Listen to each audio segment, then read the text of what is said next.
The following is produced by 5 Star Productions USA, which is solely responsible for its editorial content. Often men don't even know they have it. Its cause remains unknown, and the risk increases with age. Prostate cancer.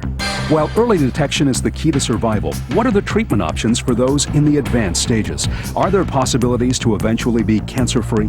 Stay with us as we introduce the experts on the cutting edge of treatment and the survivors who met the challenges, physically and emotionally. Next on this special edition of Today's Health. This program is brought to you by TAP Pharmaceuticals.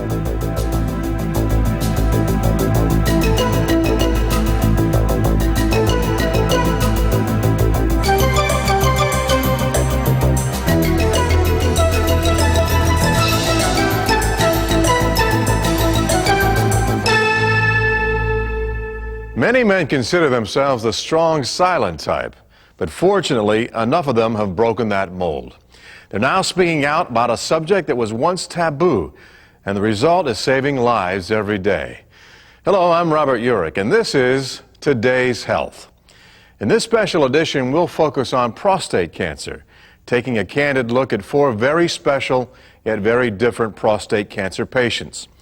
Some of these men are survivors, and some are still fighting the disease. And yet each of their stories offers hope, inspiration, and education about a disease that was once called the silent killer.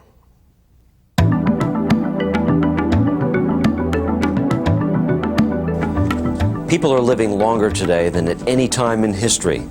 This good news has also presented us with some new health challenges. Because men are living longer, prostate cancer has emerged as one of the most important men's health issues. It's the second leading cause of cancer death in males, and about 40,000 men die of this disease each year. The prostate is a gland that is just between the base of the bladder and the base of the penis. The entire purpose of the prostate is for the reproductive cycle, and that is to create the vast majority of the fluid that comes out with an ejaculation. Prostate cancer is when one of the cells within the prostate goes awry, and instead of growing in the normal fashion, that cell grows in an abnormal fashion, and it gets larger and larger, and it's out of control, if you will. Prostate cancer is classified in 4 stages from A to D. Stages A and B are the earliest stages, when the tumor is small and the malignant cells are contained within the prostate. Stages C and D are the more advanced stages, when the tumor is larger and the cancer has spread to other parts of the body. The vast majority of those 39,000 men that we lose in the United States generally present with advanced stage disease. And the sad part of that is that in many of those cases it's preventable. If we can get those patients at the early stages, while it's still confined to the prostate, we can treat those men with any form of radiation therapy, for the most part, with surgical therapy, and cure them long term. Current methods of screening would include digital rectal examination and PSA. Now, trying to do one without the other is a mistake, because we know that PSA alone, or an abnormal PSA, will only pick up about 30 to 35% of cancers that are actually there. Digital rectal examination is even less sensitive in picking up cancers, but when you add the two together, they act synergistically. So we pick up the majority of prostate cancers by doing both. Family history of prostate cancer, high plasma testosterone levels, and a diet high in animal fat are possible risk factors. African American men are also at higher risk for developing prostate cancer than other racial groups. The key to surviving this cancer is early detection. So if you're over 50 years old or at high risk, you should have an annual checkup to help identify this disease while you have the most options. For many men diagnosed with prostate cancer, despair turns into hope as they learn of new and successful treatment options. Stay tuned as we meet 2 survivors who have faced their darkest fears and now embrace each new day with a smile.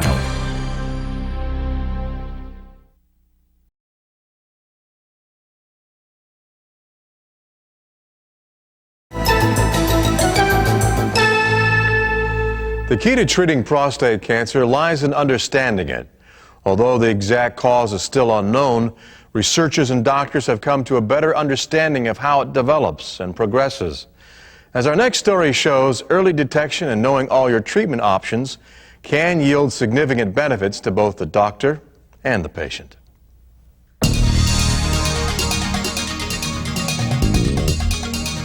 At every stage of prostate cancer, there are options and greater hope for survival than ever before. We're going to examine the cases of 4 different patients, each with his own unique challenge to his treatment. However, all share a great hope and positive prognosis for survival. Before I was diagnosed with prostate cancer, I felt I lived a very normal life, good existence regarding going to the health club, working out, watching my diet, normal sex life. I enjoyed an active life. When Mr. Miller had his consultation with me, he fully understood that there were other forms of therapy. But he was primarily interested not only in the cure of his cancer, but also the fact that he wanted to maintain his potency. And even though with radical surgery we could save both nerves, the incidence of potency is less than with seeding, which he wanted to have. We can now administer radiation from the inside, and that's called seed therapy.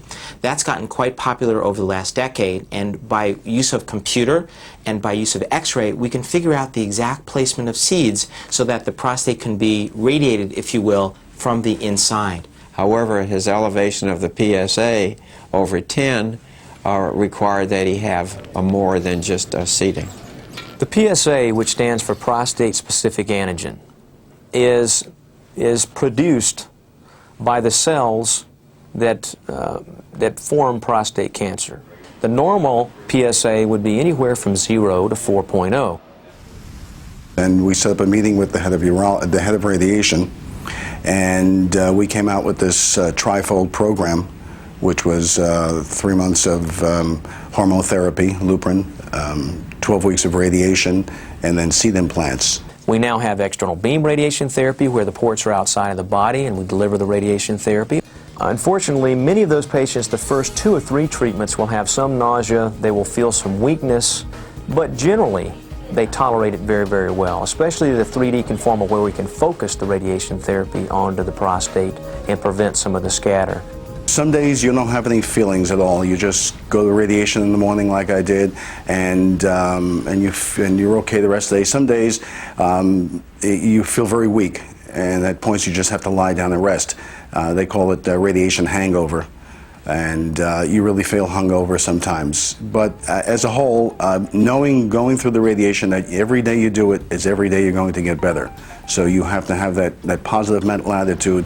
If it's going to be a bad day physically, you know it's going to be a good day for your disease recovery.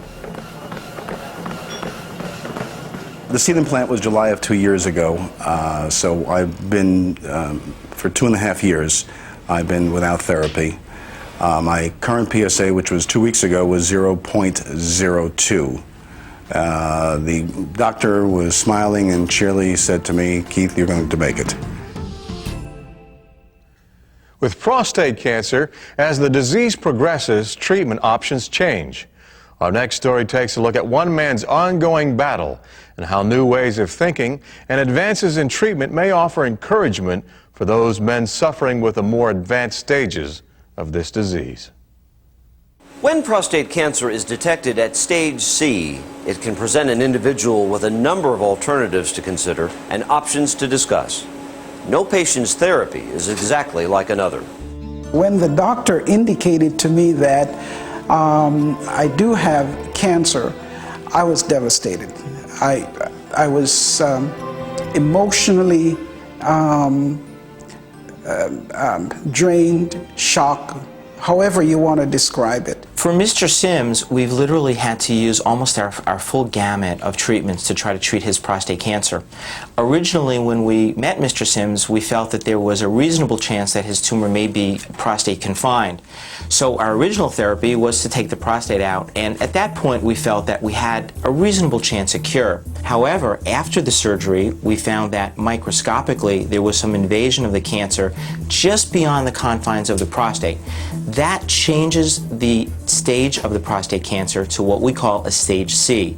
And even a tiny amount of microscopic invasion, if you will, beyond the prostate means that this is a more aggressive cancer than we thought we were dealing with originally. or right after operation, the PSA was about 0.4 or 0.04. And it started to progressively go up. The PSA velocity or PSA rate of change makes a difference. Let's just say that a man came in at the age of 54. He had a PSA last year of 2.5, and now this year, 1 year later, is 3.5. That's an abnormal change. If it changes any more than 0.7 or 0.75 in a year, that's an abnormal PSA velocity. And the radiation treatment was recommended about a year after. While at first he was contained with the surgery for a year or so, and then the cancer came back and we treated him again with radiation therapy. Unfortunately, the cancer appears active again, which leads us to another treatment decision, and that is, where do we go from here? And the decision that we made was to treat Mr. Sims with hormone therapy.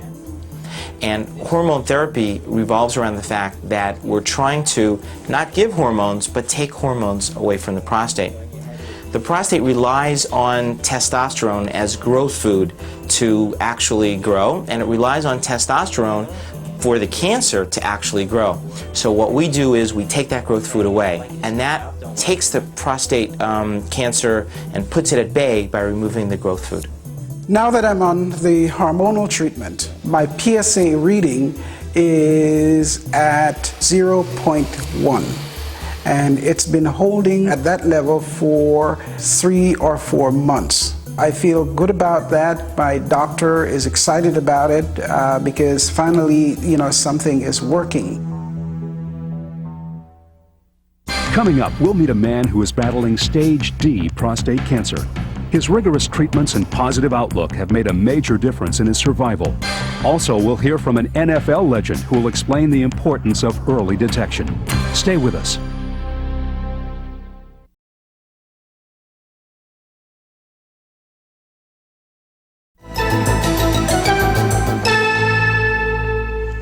Prostate cancer is more than just a medical issue.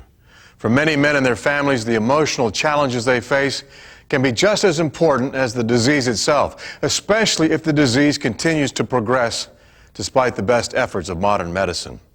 Our next feature shows one couple's courage in the face of adversity and how, with the help of family and support groups, a high quality of life is always possible.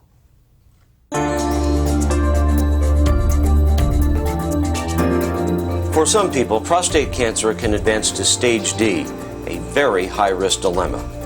The next case we'll examine features an individual with a tumor in stage D and a condition that has become refractory, which means that it is resistant and not responding to some treatments. When the PSA blood test starts to rise in the face of good quality hormonal therapy, then we say the man has hormone refractory prostate cancer, or what a lot of urologists and oncologists will call HRPC. And the Ds, D1, the substaging of D1, are the cancers that are in the pelvic lymph nodes, which is one of the primary places prostate cancer likes to metastasize first. And D2s are those that have spread to the bones. When I first heard that I had cancer,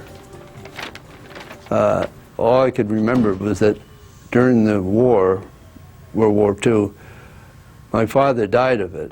I knew that my mother said he was in a lot of pain and so on, and that's all I could think of, is I was going to suffer. But as it turned out, I haven't had that kind of a problem.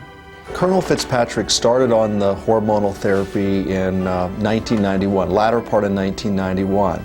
And things went great until about 1997.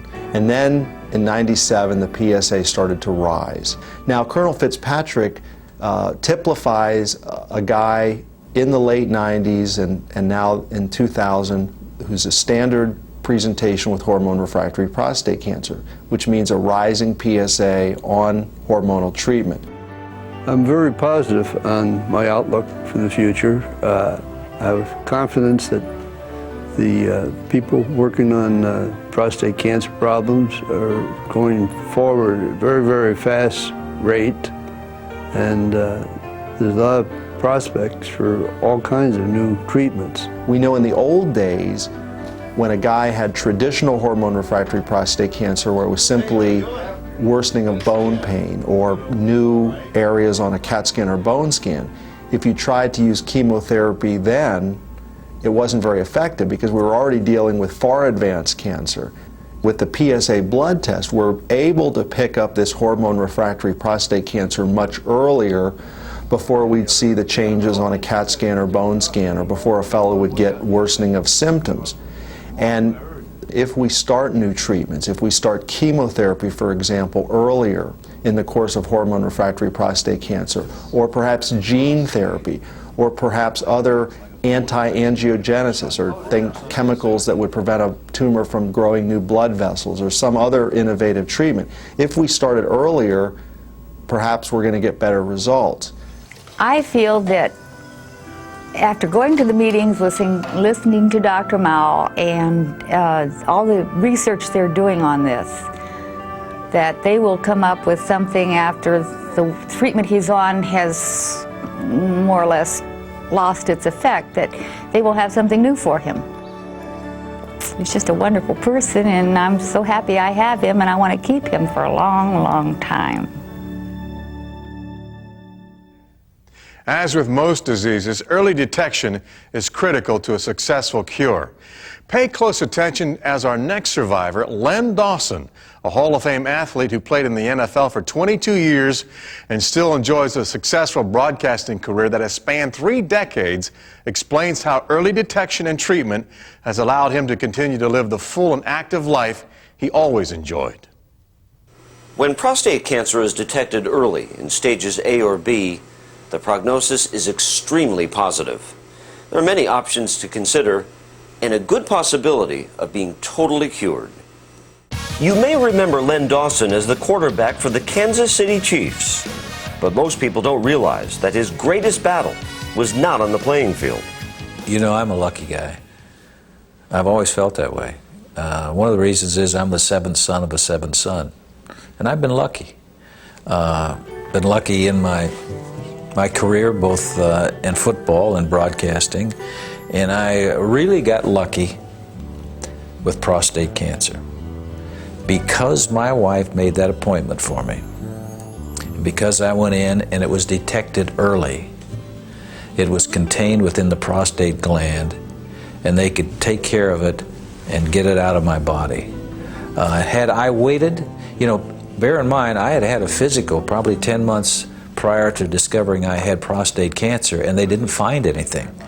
What if I had waited, and I would have, if it hadn't been for my wife, I would have waited a year, 2 years, who knows how long, to get another examination for prostate cancer, and then where would I have been? So I'm a very lucky individual that I got it early enough that they could take care of the problem.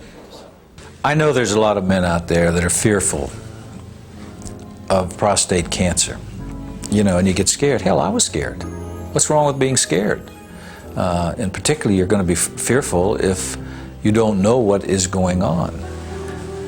But the problem is, I think you have to ask yourself a question. What type of quality of life do I want? You know, there might be some side effects that would be inconvenient, but what kind of quality of life do you want? And the quality of life that you can get if you detect that you have prostate cancer in the early stages is one which is not going to have a difference in the quality of life. I found that out. I feel fine today, and it's been almost, I say, 10 years since I was first diagnosed with prostate cancer. And I'm a pretty good example of that. We could spend hours on every issue we discuss on this show, but unfortunately, we only have 30 short minutes. That's why it's important for you to visit our website at vstar.com. We have facts, data, hyperlinks, and video about every topic we explore.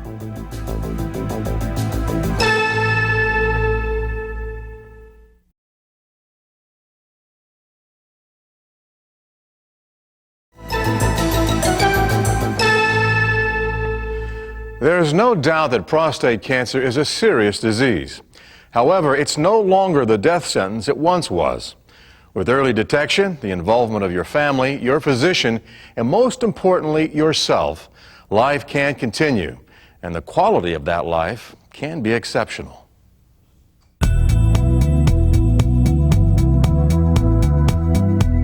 Early detection is so important in the battle against prostate cancer because it gives a patient more choices. When you understand the progression of this cancer, it's easy to see why it's important to find it and treat it before it advances. Organizations like the American Cancer Society, the National Coalition for Cancer Survivorship, Us Too, and Man to Man can be a valuable resource for information, support, and referrals. I had 36 treatments. Support groups are really important.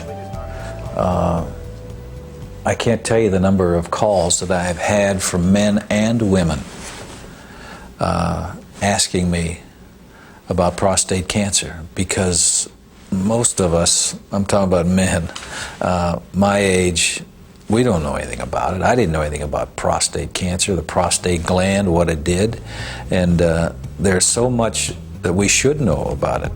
And the more we know about it, the easier it is to take care of things.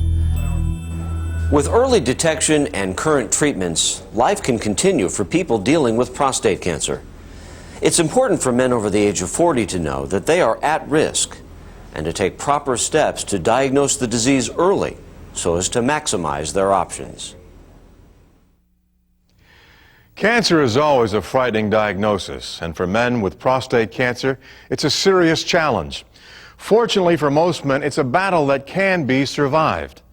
I'm Robert Urich, and this concludes our special edition of Today's Health. If you need more information on anything we've covered on today's show, log on to our website at vstar.com. And join us again next time as we get right to the heart of matters concerning your life on Today's Health. Set Furnishings and Accessories by Levenger.